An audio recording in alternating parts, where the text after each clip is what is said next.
नमस्कार,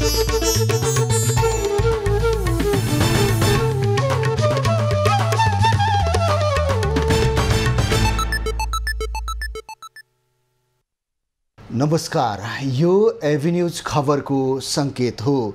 तपाईं अहिले एभिन्यूज एट 7 मा हुनुहुन्छ। म सुसन रामदाम। प्रारम्भमा मूल खबर। संसद सुचारू गराउन पहल गर्ने सत्तारूढ गठबन्धनको निर्णय। सरकारले सुन तस्करीको छानबिनलाई महत्त्व नदिँदा समस्या बढेको ओलीको भनाई। अनौपचारिक क्षेत्रका श्रमिकलाई पनि सामाजिक सुरक्षा कोषमा समेट्न सुरु। सबैलाई सामाजिक सुरक्षाको दायरामा ल्याउने प्रधानमन्त्रीको प्रतिबद्धता। देशको अर्थतन्त्र बिस्तारै लयमा फर्किरहेको अर्थमन्त्रीको दाबी। गलत प्रचारबाजी नगर्न आग्रह। नेगेटिभ मात्रै कुरा गर्यौं भने नेगेटिभ नै परिणाम आउँछ। सिद्धार्थ राजमार्गको सिद्धबाबा क्षेत्रको यात्रा जोखिमपूर्ण। हेडवर्क्स क्षेत्रमा पहिरो गएपछि सुरुङ मार्ग निर्माण पनि रोकियो।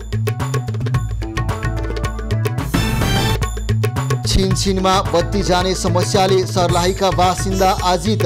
6 महिनादेखि समस्या हुँदा पनि सुधारका लागि पहल नगरेको भन्दै आक्रोश व्यक्त। अब खबरको सिलसिला प्रारम्भ गरौं सत्ता गठबन्धनको बैठक सम्बन्धी प्रसङ्गबाट। सत्तारूढ दलहरूले संसदको अवरोध खुलाउन संसदमा प्रतिनिधित्व गर्ने दलहरूसँग छलफल गर्ने भएका छन्। प्रधानमन्त्री निवास बालुवाटारमा आज बसेको सत्तारूढ दलहरूका शीर्ष नेताहरूको बैठकले प्रमुख प्रतिपक्षीय दल एमाले लगायतका दलहरूसँग संवादको प्रक्रियालाई तीव्रता दिने निर्णय गरेको हो। बैठकले संसदको अवरोध हटाएर सुचारू गर्न दलहरूसँगको संवादलाई तीव्र बनाउने निर्णय गरेको हो। नेकपा एमाले सुन तस्करी प्रकरणमा उच्चस्तरीय छानबिनको माग गर्दै साउन 10 गतेदेखि संसद अवरुद्ध गर्दै आएको छ। सत्ता गठबन्धनले भने यस प्रकरणमा उच्चस्तरीय छानबिन समिति आवश्यक नरहेको निष्कर्ष निकालिसकेको छ। बैठकमा प्रधानमन्त्री पुष्पकमल दाहाल, कांग्रेस सभापति शेरबहादुर देउवा, नेकपा एकीकृत समाजवादीका अध्यक्ष माधव नेपाल, उप प्रधानमन्त्रीहरू पूर्णबहादुर खड्का, नारायण काजी श्रेष्ठ लगायतका नेताहरू सहभागी थिए। राष्ट्रपति रामचन्द्र पौडेल र प्रमुख प्रतिपक्षीय दलका नेता केपी ओलीबीच आज भेटवार्ता भएको छ। राष्ट्रपति कार्यालय शीतल निवासमा भएको भेटमा संसद अवरोध लगायतका विषयमा कुराकानी भएको बताइएको छ। भेटमा राष्ट्रपति पौडेलले पछिल्लो राजनीतिक घटनाक्रम, संसदमा निरन्तर भइरहेको अवरोध लगायतमा चासो राखेका थिए। जवाफमा एमाले अध्यक्ष ओलीले सरकारले विमानस्थलबाट भइरहेको सुन तस्करीको छानबिन महत्त्व नदिँदा समस्या बढेको जानकारी गराएका छन्। उनले संसदको गतिरोध अन्त्यका लागि सरकारको भूमिका महत्त्वपूर्ण हुने पनि उल्लेख गरेका छन्। यसअघि राष्ट्रपति पौडेलले प्रधानमन्त्री पुष्पकमल दाहालसँग साउन 25 गते भेटेर संवाद र छलफल मार्फत निकास खोज्न आग्रह गरेका थिए। उनले राष्ट्रिय सभा अध्यक्ष गणेश प्रसाद तिमिल र प्रतिनिधि सभाका सभामुख देवराज घिमिरेसँग पनि यसअघि भेट गरेर संसदको गतिरोधमा चासो राखेका थिए। नेपाल प्रहरीको केन्द्रीय अनुसन्धान ब्युरो सीआईबीले सुन तस्करी प्रकरणमा थप 4 जना चिनिया नागरिकलाई आज पक्राउ गरेको छ। पक्राउ पर्नेमा ताइन निङ, विङ ताङ, विङ साङ र ली नाङकाई रहेका छन्। उनीहरूलाई काठमाडौँका विभिन्न क्षेत्रबाट पक्राउ गरिएको प्रहरीले जनाएको छ। 2 जना भने नेपालबाट चीन जान लागेका बेला पक्राउ परेका हुन्। पक्राउ परेका सबैलाई म्याद थप गरेर अनुसन्धान थालिने प्रहरीले जनाएको छ। विमानस्थल सुन प्रकरणमा प्रहरीले हालसम्म 20 जनाभन्दा बढीलाई नियन्त्रणमा लिइसकेको छ। तीमध्ये केहीलाई भने सोधपुछपछि रिहा गरिएको छ। त्रिभुवन अन्तर्राष्ट्रिय विमानस्थल भन्सार कार्यालय बाहिरबाट साउन 3 गते सुन बरामद भएपछि त्यसबारेमा प्रहरीले छानबिन तथा अनुसन्धान गरिरहेको छ। बरामद सुन 100 किलो हुने अनुमान गरिए पनि हिजो गालेर जोख्दा 60 किलो 716 ग्राम मात्रै भएको छ। सरकारले अनौपचारिक क्षेत्रका श्रमिक र स्वरोजगार व्यक्तिलाई पनि सामाजिक सुरक्षा कोषमा समेट्न सुरु गरेको छ। आज प्रधानमन्त्री पुष्पकमल दाहालले सरकारको तर्फबाट अनौपचारिक क्षेत्रका श्रमिक र स्वरोजगार व्यक्तिलाई श्रम रोजगार तथा सामाजिक सुरक्षा मन्त्रालयका श्रीमान सचिव भीमगढी गाउँपालिकाका सो क्रममा प्रधानमन्त्री दाहालले नेपालबाट सामाजिक सुरक्षाको दायराबाट कोही पनि बाहिर नहुने बताए। व्यक्तिहरूलाई समेत सामाजिक सुरक्षाको योजनाभित्र आबद्ध गराउने कार्यको आज शुभारम्भ गराउने घोषणा गर्न पाउँदा मलाई निकै हर्ष र गर्वको महसुस भएको छ। प्रधानमन्त्री दाहालले देशमा समाजवाद निर्माण गर्नको लागि पनि सामाजिक सुरक्षाको योजनालाई विशेष प्राथमिकताका साथ अगाडि बढाइएको बताए। श्रम रोजगार तथा सामाजिक सुरक्षा मन्त्री शरद सिंह भण्डारीले सामाजिक सुरक्षाको दायरासँगै यसका फाइदाहरूलाई पनि बढाएर लगिने बताए। सामाजिक सुरक्षाबाट पाइने बेनिफिट्सहरू अथवा वेलफेयरहरूलाई पनि त्यही हिसाबले अगाडि बढाएर लिएर जानेछ भन्ने कुरा म यहाँ व्यक्त गर्न चाहन्छु। मन्त्री भण्डारीले नेपाली श्रम बजारमा श्रम शक्तिको अभाव देखिन थालेको भन्दै यसको सम्बोधनको लागि सामाजिक सुरक्षाका योजनाहरूलाई परिमार्जन र विस्तार गर्नुपर्ने बताए। अनौपचारिक क्षेत्रका श्रमिकहरूलाई 2080 वैशाख 1 गतेदेखि कोषमा समेट्ने गरी गत मङ्सिर 25 गते अनौपचारिक क्षेत्रमा रहेका श्रमिक र स्वरोजगारमा रहेका व्यक्तिको सामाजिक सुरक्षा योजना सञ्चालन सम्बन्धी कार्यविधि मन्त्रालयबाट स्वीकृत भएको थियो। वैशाख 1 गतेदेखि नै कोषमा समेट्ने भनिए पनि तयारी नपुगेका कारण आज औपचारिक घोषणा गरिएको हो। निजी क्षेत्रले सामाजिक सुरक्षा कोषमा जम्मा भएको रकम मुलुकको पूर्वाधार निर्माणमा लगानी गर्नुपर्ने बताएको छ। अनौपचारिक क्षेत्रका श्रमिक तथा स्वरोजगारमा रहेका व्यक्तिको सामाजिक सुरक्षा योजना आबद्धता शुभारम्भ कार्यक्रममा निजी क्षेत्रले सामाजिक सुरक्षा कोषमा श्रमिकहरूले योगदान गरेको रकम बैंकमा राखेर ब्याज लिने भन्दा पूर्वाधारमा लगानी गर्नुपर्ने बताएका हुन्। नेपाल चेम्बर अफ कमर्सका अध्यक्ष राजेन्द्र मल्लले कोषमा अनौपचारिक क्षेत्र र स्वरोजगार श्रमिकलाई समेट्ने भएपछि अब उद्योगी व्यवसायीहरूले पनि समावेश हुने मौका पाउनुपर्ने माग राखे। श्रमिक कर्मचारी र चाहिँ हरेक किसिमको अब अनौपचारिक क्षेत्र पनि समेट्ने भयो। तर जो व्यवसाय उद्योगी व्यवसायी छ उसले पनि यो क्षेत्रमा समावेश हुने एउटा मौका पाउनुपर्छ र चाहिँ कुनै पनि एउटा उद्योगी व्यवसायीले तिरेको उसको कर राजस्वको केही अंश भविष्यमा ऊ रिटायर हुँदाखेरि बिरामी नै पर्ला अपाङ्गै होला त्यो बेलामा पनि यसो चाहिँ उद्योगी व्यवसायीले पनि केही अनुभूति र चाहिँ यो सामाजिक सेवाबाट चाहिँ प्राप्त गरोस् भन्ने कुरा म राख्न चाहन्छु। नेपाल उद्योग वाणिज्य महासङ्घका वरिष्ठ उपाध्यक्ष अञ्जन श्रेष्ठले पूर्वाधार विकास निर्माण र गौरवका आयोजनाहरूमा लगानी गरेर कोषको उद्देश्य अनुसार श्रमिकको सुरक्षा दिन सक्नुपर्ने बताए।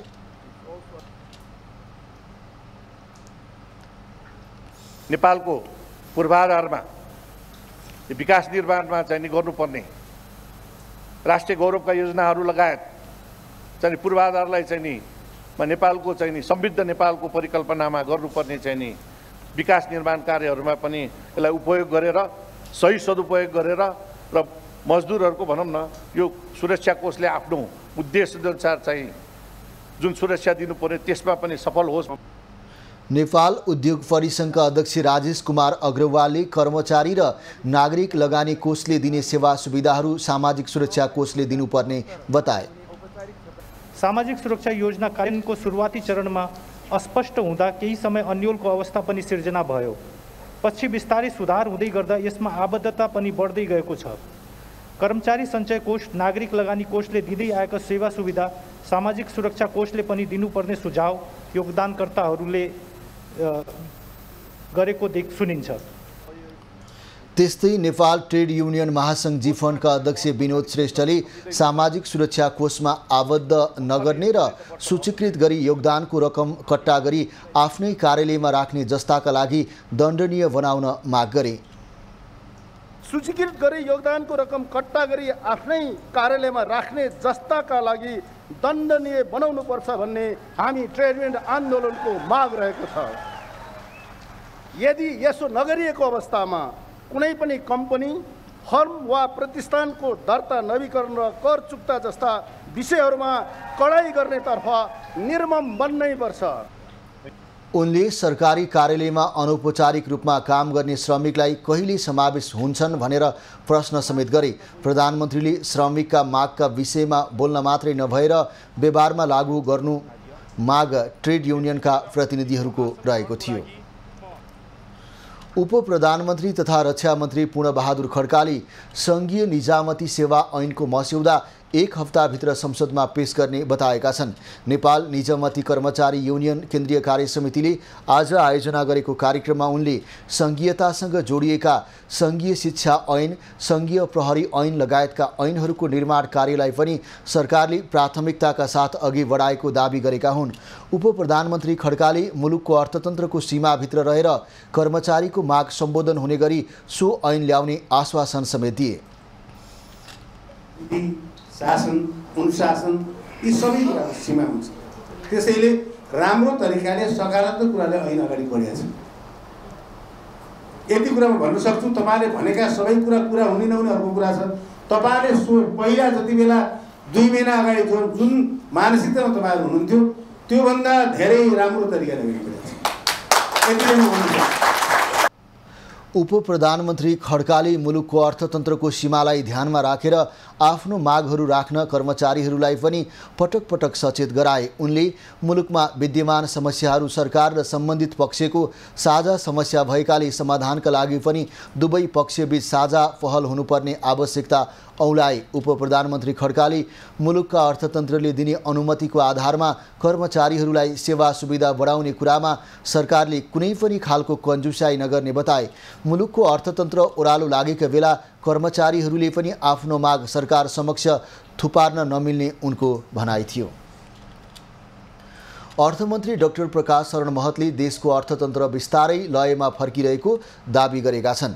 आज काठमाडौँमा आयोजित उद्यमशील युवा सृजनशील युवा विषय कार्यक्रममा उनले कोरोना भाइरस र अन्य बाह्य कारणले नेपालको अर्थतन्त्र धराशायी बने पनि अहिले बिस्तारै लयमा फर्किएको दाबी गरेका हुन्। अर्थमन्त्री महतले अर्थतन्त्रलाई अझै चलायमान र सुदृढ बनाउन सकारात्मक सोच र प्रचारको आवश्यकता रहेको बताए। हिजो कोभिड थियो, अरू बाह्य भित्री अरू पनि समस्याहरू थिए, बिस्तारै त्यो हटेको छ, लय पक्रिँदैछ। अब एउटा पोजिटिभ डिस्कोर्स सुरु गरौँ देशमा। हामी नेगेटिभ मात्रै कुरा गऱ्यौँ भने नेगेटिभ नै परिणाम आउँछ।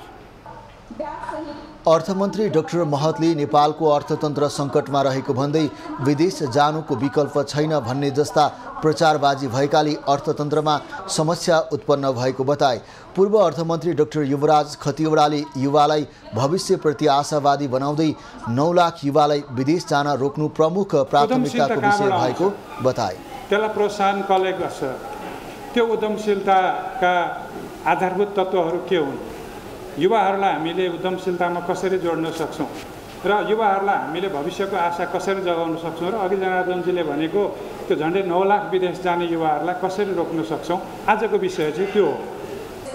त्यस्तै राष्ट्रिय वाणिज्य बैंकका प्रमुख कार्यकारी अधिकृत किरण कुमार श्रेष्ठले बैंकहरूले युवाहरूको लागि सहुलियतपूर्ण कर्जाहरू ल्याएको र त्यसले कालान्तरमा बैंकहरूलाई नै अप्ठ्यारो अवस्थामा पारिदिएको बताए। रोजगारलाई जोड्ने र उत्पादन रोजगारबाट जुन स्वदेशी जुन खालको चाहिँ स्थितिहरू छन् हाम्रो श्रम बजारमा पनि त्यसलाई पनि पूर्ण उपयोग गर्ने र जुन आर्थिक उन्नतिमा जुन हाम्रो ग्रामीण क्षेत्रमा पनि यो कार्यक्रम लानुपर्छ भन्ने हिसाबले सेन्ट्रल ब्याङ्कले पनि यसलाई के छ भने सबै ब्याङ्कको शाखाहरूबाट अनिवार्य रूपले के छ भने 10-10 वटा चाहिँ के छ भने अनिवार्य यसलाई गर्नुपर्छ भन्ने ढङ्गको नीतिगत व्यवस्था गरेर पनि यो अगाडि गइरहेको स्थितिहरू थियो र छ। श्रेष्ठले 2075 सालदेखि युवा उद्यमीहरूलाई बैंकहरूले सहुलियतपूर्ण कर्जाको माध्यमबाट अगाडि बढाउन कोसिस गरिरहेको उल्लेख गरे। बैंकले विगतमा युवा लक्षित 7 वटा कर्जा योजना ल्याएकोमा अहिले 10 वटा बनाएको उनको दाबी थियो। सिद्धार्थ राजमार्गको बुटवल पाल्पा सडक खण्डको सिद्धबाबा क्षेत्रमा सुरुङ मार्ग निर्माण स्थगित भएको छ। सिद्धबाबा क्षेत्र र निकासको हेडवर्क्स क्षेत्र दुवैतर्फ पहिरो गएपछि निर्माण कार्य रोकिएको हो।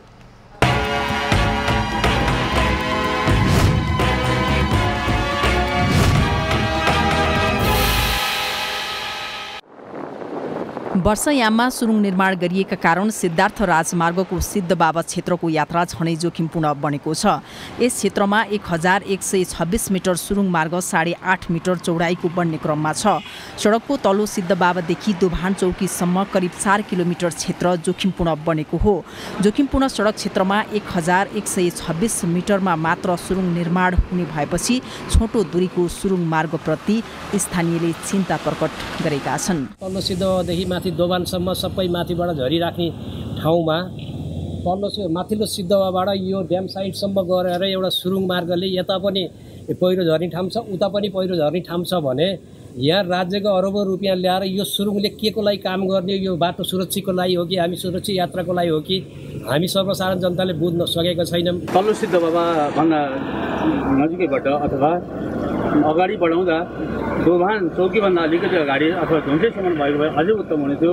नभए कमसेकम दोभान चौकीभन्दा पनि अलिक परसम्म यसको निकास बनाउनु भएको भए धेरै उत्तम हुने थियो। कार्य छोटो भएको छ। सुरुङ मार्ग बने पनि जोखिम कायमै हुने भएकाले लामो बनाउनु पर्ने स्थानीयको भनाइ छ। बुटवल पाल्पा सडक खण्ड निकै जोखिमपूर्ण भएकाले सानो दूरीको सुरुङ मार्ग प्रभावकारी नहुने विज्ञकै भनाइ छ। यसले केही गर्दैन, दुवैपट्टि पहिरो नि झरिरहेको अवस्था छ, यता पनि उता पनि यो जोखिम सहजै कायम रहन्छ। यहाँ सुरुङ खनेर कुनै प्रभावकारी छैन। सिद्धार्थ राजमार्गको सिद्धबाबा क्षेत्रमा जुनसुकै समयमा सुख पहिरो झरेर दुर्घटना हुने भएकाले यसलाई मृत्यु मार्गको रूपमा स्थानीयले लिने गरेका छन्। त्यसको सुधार गर्न भनेर थालिएको सुरुङ मार्ग पनि छोटो भएपछि त्यसले समस्या उस्तै रहने देखिएको छ। सुरक्षाकर्मीले समेत सुरुङ मार्ग निर्माणमा थप जोखिम बढेको प्रतिक्रिया दिन थालेका छन्। सुरुङ मार्गको अब कन्सेप्ट त अब निश्चय पनि सबै कुरो बुझेर नै गरेको हुनुपर्छ। अब तर कति बर्खायाममा कति माटो पनि लुज हुने, पानीको कारणले गर्दा चाहिँ सोइल पनि लुज हुने, अनि तीमा सुरुङ खन्दा अझ पनि त्यसले गर्दा अलिक जोखिम हो कि भन्ने हामीले कुरा उठायो। सिद्धबाबा सुरुङ मार्ग योजना बुटवलले भने सडक विस्तारका क्रममा समस्या हुनु स्वाभाविक भएको बताएको छ। जोखिम बढेकाले वर्षभरिका लागि निर्माण रोकिएको आयोजनाको भनाइ छ। सडक मार्गमा सुरुङ निर्माणको काम चाइना स्टेट कन्स्ट्रक्सनले 7 अर्ब 34 करोडमा पाएको छ।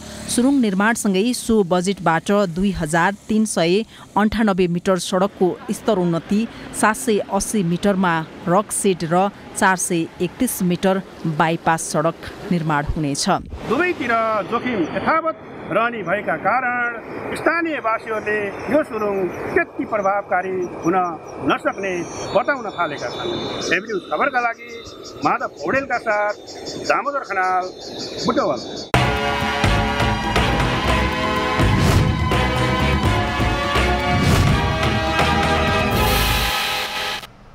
गर्मीको समयमा छिनछिनमा बत्ती जान थालेपछि सर्लाहीका बासिन्दा आजित भएका छन्।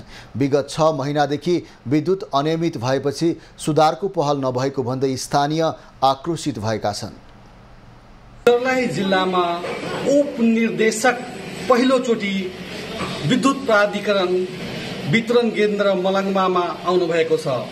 उहाँ आएदेखि जिल्लामा विद्युत आपूर्तिको समस्या दिनानुदिन बढ्दै गएको छ र आम उपभोक्ताहरू यस्तो ठुलो गर्मीमा पनि विद्युत प्राधिकरणबाट एक किसिमको पीडित भएको छ। बिजुली के व्यवस्था एकदम खराब है सर्लाही के। बराबर 2 मिनट पर लाइन कटी है, 1 घंटा आधा घंटा के भीतर फिर कटी है। इतना गर्मी है, इतना पसीना आवे, सब एकदम परेशानी, बच्चा से लेकर बूढ़ा तक सबै आदमी परेशानी। जुन विद्युत आपूर्ति हुनुपर्ने हो विद्युत आपूर्ति भएको छैन। छिनछिनमा विद्युत आउने जाने गरेको छ र अघोषित लोड सेटिङका कारण सर्लाही जिल्लावासी एकदमै पीडा भोग्न बाध्य भएको छ। यसै सन्दर्भमा यस वितरण केन्द्रका उपप्रबन्धक उमेश प्रसाद यादवसँग हामी प्रतिक्रिया लिने प्रयास गरिरहेका छौँ। वास्तवमा के छ, वास्तविकता के छ, सही के छ, किन विद्युत आपूर्ति सुचारू छैन, किन छिनछिनमा बत्ती आउने जाने गरेको छ, यसको बारेमा हामी उहाँसँग प्रतिक्रिया लिने प्रयास गरिरहेका छौँ। यो महिनो भइसक्यो, तपाईँ आएपछि मात्रै यस्तो समस्या किन? हैन, म आएपछि तपाईँको यो 2-3 महिनादेखि जुन हाम्रो यो गोडेतामा सब स्टेसन बनिरहेछ त्यसको चाहिँ तपाईँको सब स्टेसन बनाउने क्रममा लाइनहरू काट्नुपर्ने भएकोले चाहिँ अलिकति अत्याधिक डिस्टर्ब भएको हो। अब काम गर्नलाई लाइन काट्नै पर्यो, त चालु लाइनमा काम गर्न सकिँदैन। सब स्टेसन बनाइरहेछौँ।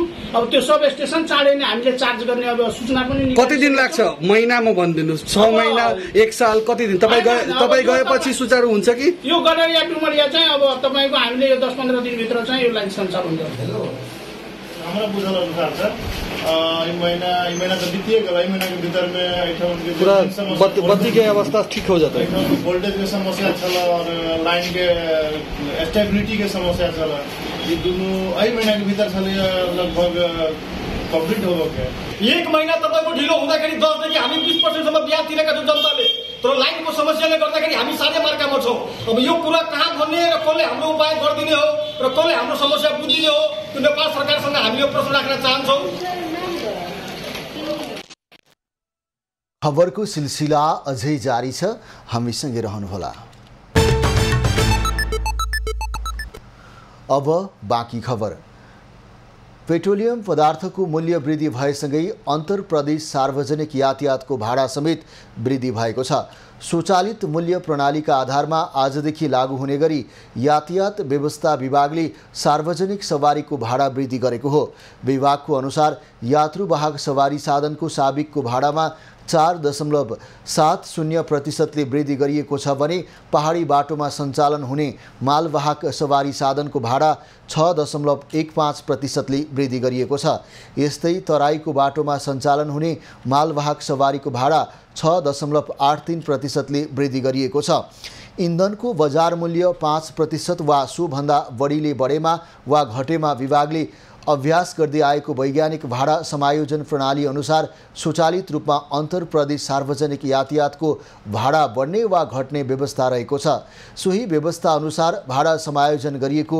विभागले जनाएको छ नेपाल आयल निगमले मंगलबार रातिदेखि लागू हुने गरी डिजलको मूल्य प्रति लिटर 14 रुपैयाँले वृद्धि गर्दै 165.83 पैसा पुर्याएको छ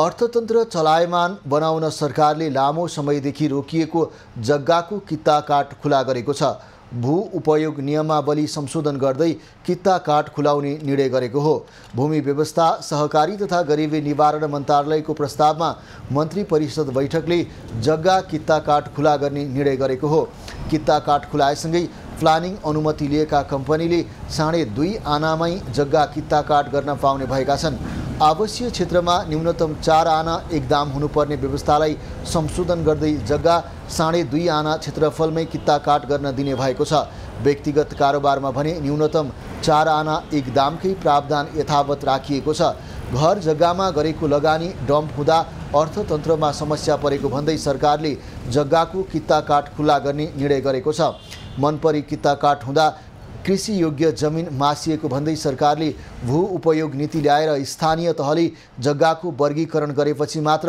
कित्ता काट खोल्ने भन्दै रोक लगाएको थियो सरकारले भू उपयोग सम्बन्धी नियमावलीमा संशोधन गरेर अंशवण्डा कित्ता काट र घर जग्गा कारोबारमा सघाउ पुग्ने निर्णय गरेको छ गत आर्थिक वर्ष 2079-80 मा देशभरिमा कुल 4,33,700 वटा घर जग्गा किनबेच भएको भूमि व्यवस्थापन तथा अभिलेख विभागले जनाएको छ आर्थिक वर्ष 2078-79 को तुलनामा जग्गा किनबेचमा 72% ले गिरावट आएको थियो विभागका अनुसार आर्थिक वर्ष 2078-79 मा 7,45,119 वटा घर जग्गा कारोबार भएका थिए राष्ट्रिय स्वतन्त्र पार्टी रासपाका सभापति रवि लामिछाने र नेपालका लागि चिनिया राजदूत छन सोङ बीच आज पार्टी कार्यालय वनस्थलीमा भेटवार्ता भएको छ भेटमा उनीहरूबीच नेपाल र चीनका आपसी चासोका विषयहरूमाथि छलफल भएको रासपाले जनाएको छ साथै मुलुकको आर्थिक विकास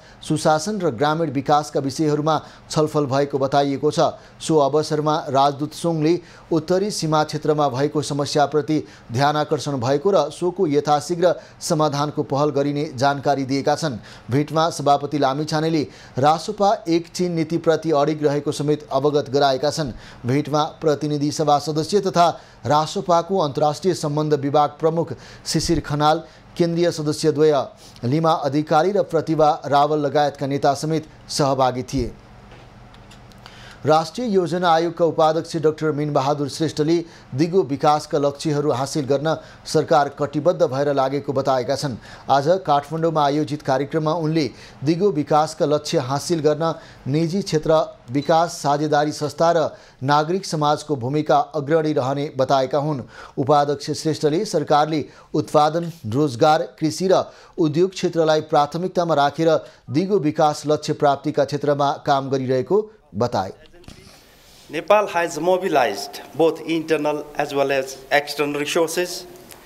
The SDGs implementation is regularly monitored by oversight agencies, including the Parliamentary Committee and the Office of the Auditor General.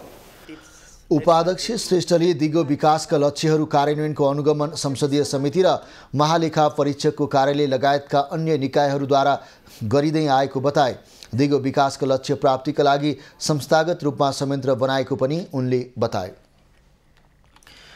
Nepal र भारत बीचको सम्बन्धमा कुनै राजनीतिक हलचल नदेखिए पनि सीमा क्षेत्रमा भएको कडाइले सर्वसाधारणलाई शास्ति भएको छ। सीमामा तैनात भारत सरकार गृह मन्त्रालय मातहतका सशस्त्र सीमा बल एसएसबीले कडाई गरेको हो। नेपालमा 5 वर्ष मुनिका प्रत्येक 4 जनामध्ये 1 जना बालबालिकामा पुड्कोपना हुने गरेको अध्ययनले देखाएको छ। स्वास्थ्य तथा जनसङ्ख्या मन्त्रालयका अनुसार प्रत्येक 100 जना बालबालिका मध्ये 25 जनामा पुड्कोपना देखिएको बताइएको छ। नेपाल स्वास्थ्य जनसाङ्ख्यिक सर्वे सन् 2022 को तथ्याङ्क अनुसार नेपालमा प्रत्येक 4 जनामध्ये 1 जनामा पुड्कोपना रहेको र पछिल्लो वर्ष यता पुड्कोपनामा सुधार भएको स्वास्थ्य सेवा विभागको भनाइ छ। 2016 मा 36% यसको प्रिभिलेन्स चाहिँ 36% चाहिँ थियो भने अहिले घटेर 25 मा झरेको पाइन्छ। केही न केही सुधार भएको देखाउँछ यो तथ्याङ्कले। प्रत्येक 100 जना 5 वर्ष मुनिका बच्चामा अहिले 25 जना भनौँ, प्रत्येक 4 जनामा 1 जना बच्चा चाहिँ पुड्कोपना छ भनेर भन्न सकिन्छ। नेपाल स्वास्थ्य जनसाङ्ख्यिक सर्वे सन् 2016 अनुसार प्रत्येक 100 जनामध्ये 36 जना बालबालिकामा पुड्कोपना रहेको थियो। पुड्कोपनाको प्रमुख कारण पोषणको अभाव रहेको भन्दै घर परिवार सचेत हुँदा पुड्कोपनामा सुधार आउने पोषणविदको भनाइ छ। आमा बुवाको समस्या पुड्कोपना छ भने ओभियसली बच्चा जन्मने बच्चाहरू चाहिँ पुड्कोपनको समस्या देखिन्छ। त्यसकारणले गर्दाखेरि सबभन्दा मातृ पोषण कार्यक्रमहरू चाहिँ सर्वप्रथम आवश्यकता हुन्छ। त्यो सँगसँगै बच्चा आमाको गर्भावस्थामा रहँदाखेरि चाहिँ आमाले पाउने खानेकुराहरू कति सुरक्षित छन्, कति पुगेको छ, कुन कुन पौष्टिक तत्त्वहरूको मात्रा पर्याप्त छ, कुन चाहिँ पुगेको छैन, त्यसलाई चाहिँ एकदमै ध्यान दिनु जरुरी हुन्छ। विज्ञहरूका अनुसार बालबालिकाको खानपानमा कमी र उमेर अनुसार पोषणको अभाव भयो भने पुड्कोपना देखिन्छ। पुड्कोपना रोक्न आमाले गर्भमा हुँदा खानपान र सुत्केरी भइसकेपछि बच्चालाई जतिसक्दो छिटो स्तनपान, 6 महिनासम्म पूर्ण र 2 वर्षसम्म स्तनपान गराउने कुरामा विशेष जोड दिनुपर्ने चिकित्सकको भनाइ छ।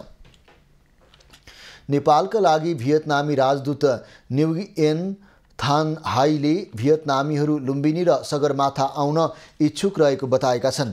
आज नेपाल भियतनाम चेम्बर अफ कमर्सले आयोजना गरेको स्वागत कार्यक्रममा राजदूत हाईले भियतनामीहरू नेपालको लुम्बिनी मात्रै नभएर गौतम बुद्धको जन्मभूमि लुम्बिनी तथा अन्य पर्यटकीय क्षेत्रमा आउन इच्छुक रहेको उल्लेख गरेका हुन्। राजदूत हाईले नेपालमा धेरै पर्यटकीय गन्तव्यहरू रहेको भन्दै नेपालका ट्राभल एजेन्सीहरूले प्रोत्साहन गर्न सक्नुपर्ने बताए। If you need a visa of 1 year with multiple entry, the embassies of Vietnam and New Delhi, with the support of Honorary Council, we will support you for the 1-year visa and multiple entry. So this is my commitment. We want to expedite and to make it fast for businessmen to travel easily. भियतनामका लागि consular Rajesh Kaji श्रेष्ठले नेपालको पर्यटन प्रवर्धन गर्न Lumbini Vietnam सिधा उडान पहल गरिदिन राजदूत हाईलाई आग्रह गरे। Australia, even Japan, Korea, even other countries. So there is many opportunity of having always full of your flight, Excellency. Do not worry for that. That's why we request for Excellency to have a flight for Nepal to Vietnam, and the connectivity is the most where we can increase our trade and our either import, export or investment or IT field. Consular श्रेष्ठले Nepal Vietnam सम्बन्ध थप विस्तार तथा पर्यटन प्रवर्धन गर्न दुवै देशबीच सिधा उडान आवश्यक रहेको बताए। लुम्बिनी भियतनाम सिधा उडान गर्न सके बुद्धिस्ट सर्किट विस्तारमा टेवा पुग्ने उनको भनाइ छ। नेपाल र भारतबीचको सम्बन्धमा कुनै राजनीतिक हलचल नदेखिए पनि सीमा क्षेत्रमा भएको कडाइले सर्वसाधारणलाई शास्ति भएको छ। सीमामा तैनात भारत सरकार गृह मन्त्रालय मातहतका सशस्त्र सीमा बल एसएसबीले कडाई गरेको हो। मूल भन्सार नाका बाहेकका सबै नाकाहरूलाई पूर्ण रूपमा बन्द गरिएको छ। मानिसको आउजाउमा समेत कठिनाई भएको छ। धनुषा, महोत्तरी, सर्लाही जिल्ला सहित भारतको सीमा जोडिएका मूल नाकाहरू बाहेकका साना नाकाहरूलाई चारपाङ्ग्रे सवारी साधनको आउजाउमा पूर्ण रोक लगाइएको छ।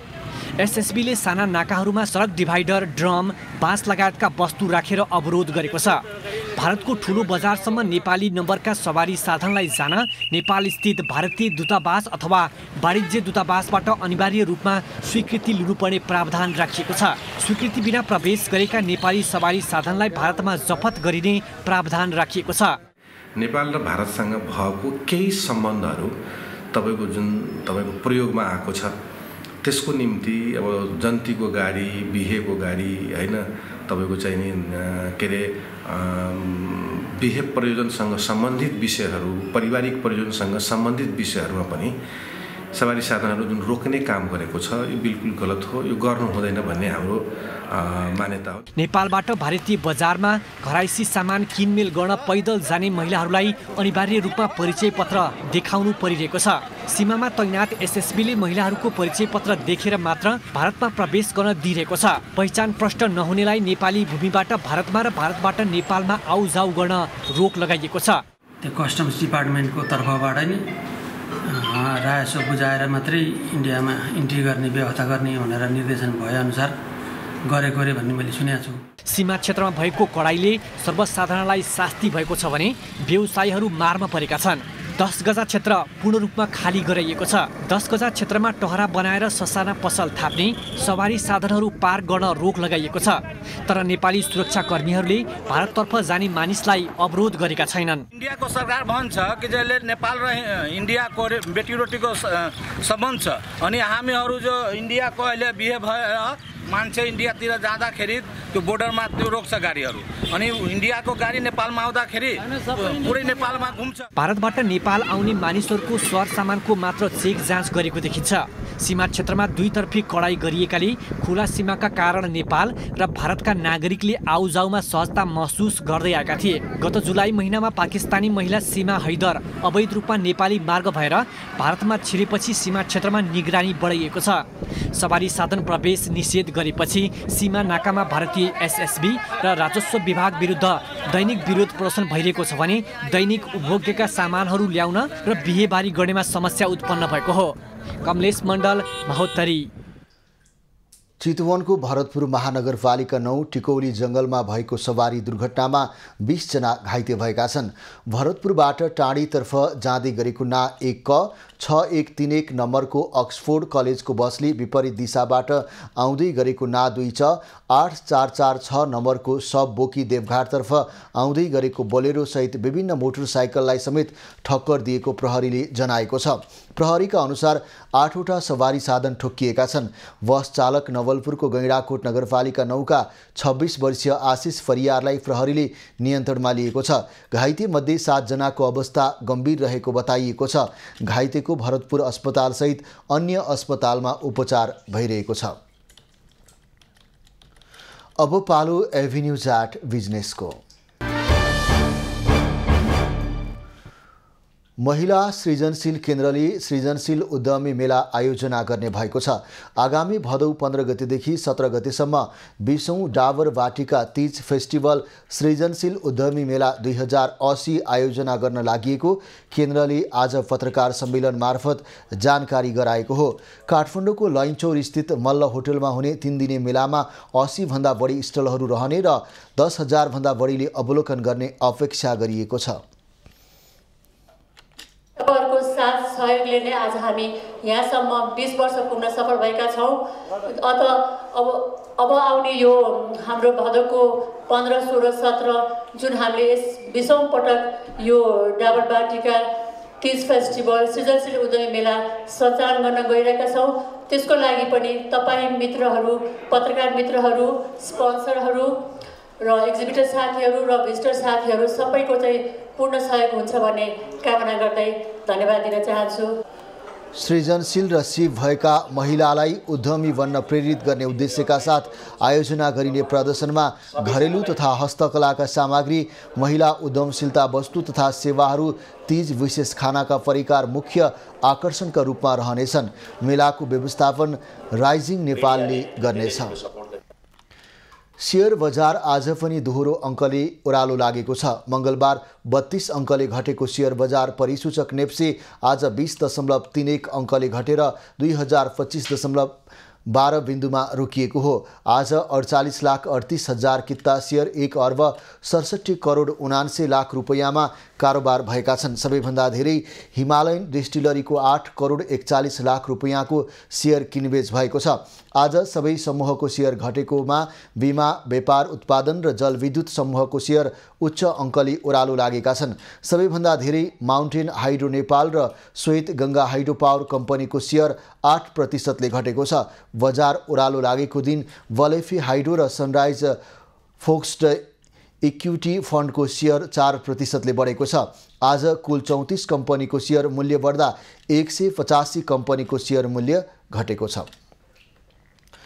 अब पालो कृषि खबरको। पछिल्लो 1 दशकमा सरकारले कृषि तथा पशुपन्छी बिमाको प्रिमियम अनुदान मात्र 5 अर्ब 70 करोड रुपैयाँ भुक्तानी गरेको छ। सरकारले आर्थिक वर्ष 2070-71 देखि कृषि तथा पशुपन्छी बिमाको प्रिमियम अनुदान दिन सुरु गरेको थियो। नेपालमा 2069 माघ 1बाट पहिलो पटक औपचारिक रूपमा बाली बिमा सुरु भएको थियो। तर सरकारले किसानलाई आर्थिक वर्ष 2070-71बाट अनुदान दिन सुरु गरेको हो। किसानलाई कृषि व्यवसायमा प्रोत्साहन गर्न सरकारले यो कार्यक्रम ल्याएको हो। बिमाको प्रिमियम अनुदानमा दिने कार्यक्रम सुरुको वर्षमा सरकारले बिमा प्रिमियम अनुदानको लागि 1 करोड 70 लाख रुपैयाँ भुक्तानी गरेको थियो। सरकारले कुल बिमाको 75% प्रिमियम अनुदान दिने नीति ल्याएको थियो। त्यसबेला 25% प्रिमियम कृषक आफैले बेहोर्नुपर्ने व्यवस्था थियो। यो व्यवस्थालाई परिवर्तन गर्दै अहिले बिमाको अनुदान 80% बनाइएको छ। समयमै वर्षा नहुँदा यो वर्ष धान रोपाई प्रभावित भएको छ। गत वर्षको तुलनामा यस वर्ष 1,25,000 हेक्टर कम जमिनमा धान रोपाई भएको कृषि तथा पशुपन्छी विकास मन्त्रालयले जनाएको छ। सातवटै प्रदेशमा गरी करिब 7% बिन्दुले धान रोपाईमा कमी आएको तथ्याङ्कले देखाएको छ। अघिल्लो वर्ष 94% रोपाई भएकोमा यस वर्ष 87% मात्र रोपाई भएको हो। सबैभन्दा कम रोपाई मध्य प्रदेशमा भएको छ। प्रदेशमा गत वर्षको तुलनामा 25% कम रोपाई भएको हो। मधेसमा अघिल्लो वर्ष 93% रोपाई भएकोमा यस वर्ष 68% रोपाई भएको छ। ढिलो गरी मनसुन सक्रिय भएको र लम्पी स्किनका कारण खेत जोत्ने गोरु बिरामी हुँदा रोपाईमा कमी आएको हो। वर्ष धान रोपाईको क्षेत्रफल घट्दा उत्पादनमा कमी आउने अनुमान छ। गत वर्ष 14,17,000 हेक्टर जमिनमा धान रोपाई भएको थियो। यस वर्ष भने 12,91,000 हेक्टर जमिनमा मात्र रोपाई भएको छ। गत वर्ष 14 लाख हेक्टर जमिनमा रोपाई हुँदा 54,86,000 मेट्रिक टन धान उत्पादन भएको थियो। खबरको सिलसिला अझै जारी छ, हामीसँगै रहनुहोला। अब पालो एभिन्यूज एट स्पोर्ट्सको। नेपालका 4 खेलाडीले काजाकिस्तानमा हुने 22औं ITF ताइक्वान्डो विश्व च्याम्पियनसिपमा चुनौती प्रस्तुत गर्ने भएका छन्। आगामी अगस्त 18 देखि 27 तारिकसम्म काजाकिस्तानको अस्तानामा हुने ITF ताइक्वान्डो विश्व च्याम्पियनसिपमा नेपालबाट 2 पुरुष र 2 महिला खेलाडीले प्रतिस्पर्धा गर्न लागेका हुन्।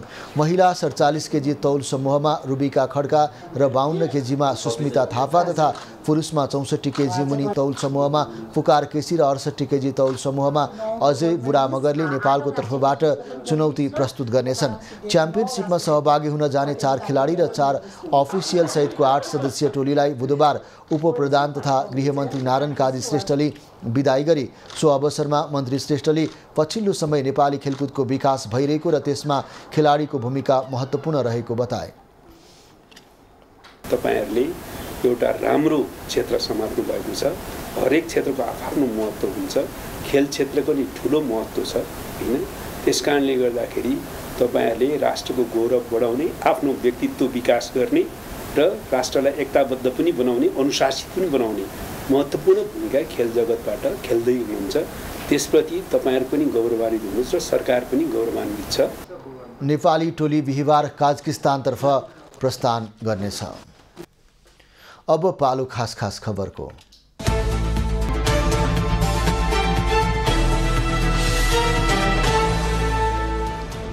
प्रधान सेनापति प्रभुराम शर्मा र चिनिया जनमुक्ति सेनाको तिब्बत मिलिट्री कमान्डका डेपुटी कमान्डर उपरथी युएनदे बीच आज काठमाडौँमा भेटवार्ता भएको छ। भेटमा द्विपक्षीय हित तथा आपसी चासोका विषयहरूमा छलफल भएको बताइएको छ। एनदेको नेतृत्वमा 8 सदस्यीय सीमा रक्षा प्रतिनिधि टोली 5 दिने भ्रमणको लागि आजै काठमाडौँ आइपुगेको हो।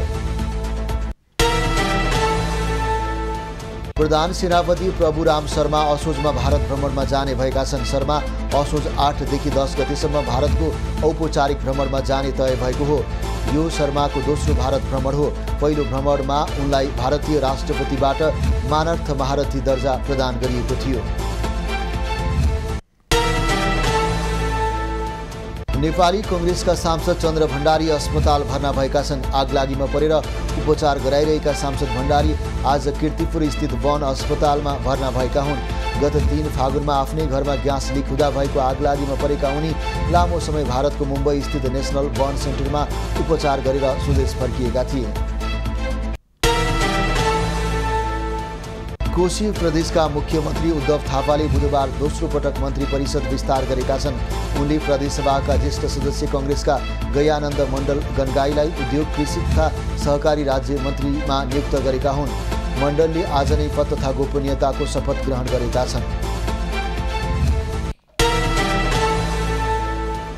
अख्तियार दुरुपयोग अनुसन्धान आयोगले सप्तरीको विष्णुपुर गाउँपालिकाबाट 5 लाख घुससहित 2 कर्मचारी पक्राउ गरेको छ। गाउँपालिकाका अपरेटर वीरेन्द्र कुमार यादव र लेखापाल टेक नारायण यादवलाई अख्तियारको टोलीले पक्राउ गरेको हो। सोलर बत्ती जडान योजनामा वीरेन्द्र कुमार 2 लाख रुपियाँ नगद र लेखापाल टेक नारायण घुस लिए बापत चेकसहित पक्राउ परेका हुन्। अब पालो एभिन्यू ज्याट मौसमको।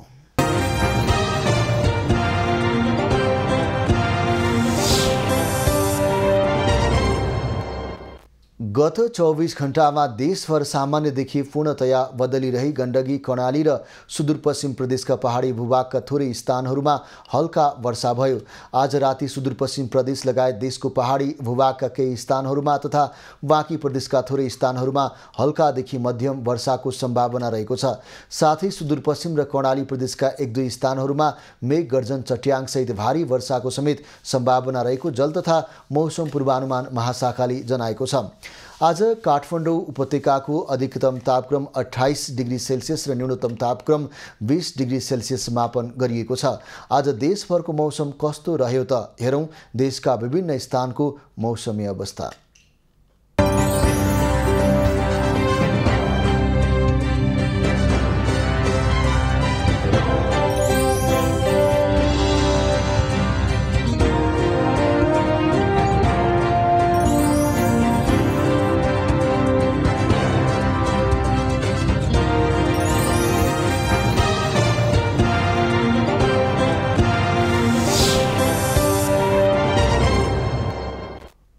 अहिलेलाई खबरको क्रम यति नै। एभी न्यूज खबरका यी सहित अन्य विस्तृत खबरको लागि www.avnews.tv